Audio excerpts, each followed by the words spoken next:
الجيش المصري والرئيس عبد الفتاح السيسي والقيادة العسكرية بقالنا سنين عمالين نتكلم ويقول لك الجيش المصري والسابع عالميا والعاشر عالميا واقوى جيش في الشرق الاوسط اقوى جيش في قارة اسيا وافريقيا، واللي يحب يجرب يقرب. طيب، محور فيلادلفيا القوات الاسرائيليه او الصهيونيه احتلته. طب ما ده تحت القيادة المصرية وتحت تأمين الجيش المصري. طيب نبتدي من البداية عشان اللي ما عندوش خلفية. يعني ايه محور فيلادلفيا؟ يفصل بين الحدود المصرية وحدود غزة، العرض حوالي 1 كيلومتر.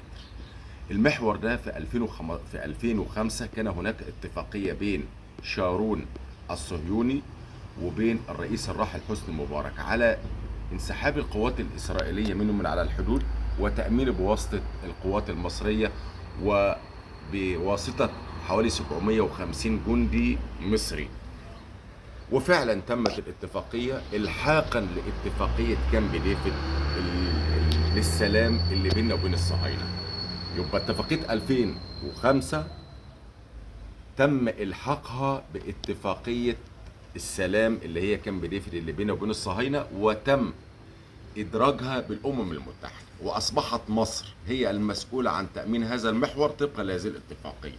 لما حدث موضوع انتفاضة الأقصى وبدأت الصهاينة تنزل غزة وتحتل غزة وتدمر في غزة، خيل لها أو لغرض خبيث ما بأن الأنفاق موجودة في رفح الفلسطينية، وتم مداهمتها وتم فشلهم الذريع اللي كلنا شفناه. النهارده نزلوا محور فيلادلفيا وسيطروا عليه جزئيا، وما زالت القوات المصرية هناك. طيب، هل ده ضعف من الجيش المصري؟ هل ده ضعف من القيادة المصرية؟ هل ده ضعف من الحكومة المصرية؟ جت زي ما مصر قالت لك، زي ما بيقولوا بالبلدي، بركة يا جامع. ليه؟ لأن اتفاقية كامب ديفيد للسلام سينا حضرات مقسمة إلى 3 أقسام.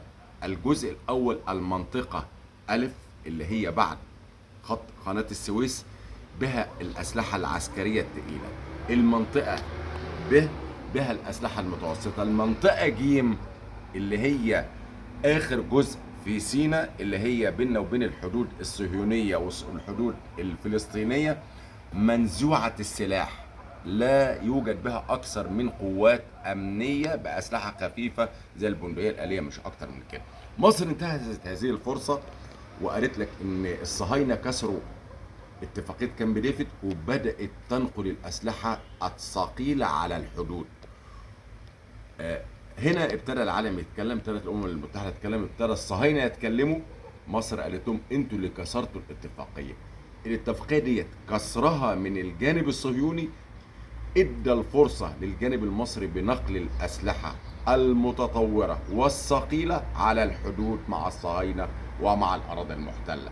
إذن احتلالهم لهذا المحور كان بمثابة صفقة لم تحلم بها مصر ولا القوات المسلحة المصرية. خليكوا قاعدين، لما تنسحبوا من هذا المحور تبتدي القوات بتاعتنا ترجع. النهارده لا تفاوض قبل إخلاء هذا المحور وتسليمه للقوات المصرية طبقا لاتفاقية 2005 المدرجة على اتفاقية السلام لكامب ديفيد. طيب، النهارده الغرب والصهاينة بيقولوا لمصر ان يكون هناك تواجد جزئي للقوات الصهيونية. مصر بترفض اي تواجد جزئي ولا كلي للقوات الصهيونية في هذا المحور، والا لم يتم سحب قواتنا. طب لو هم اتفقوا وانسحبوا من المحور ده، ولكن النوايا الخبيثة الصهيونية عدم الانسحاب.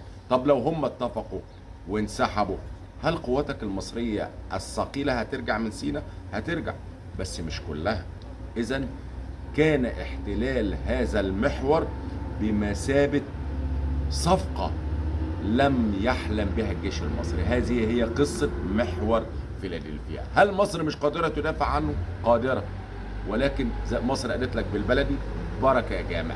دي قصة محور فيلادلفيا. تحياتي لحضراتكم جميعا، وهذا للمعلومية. أشكركم.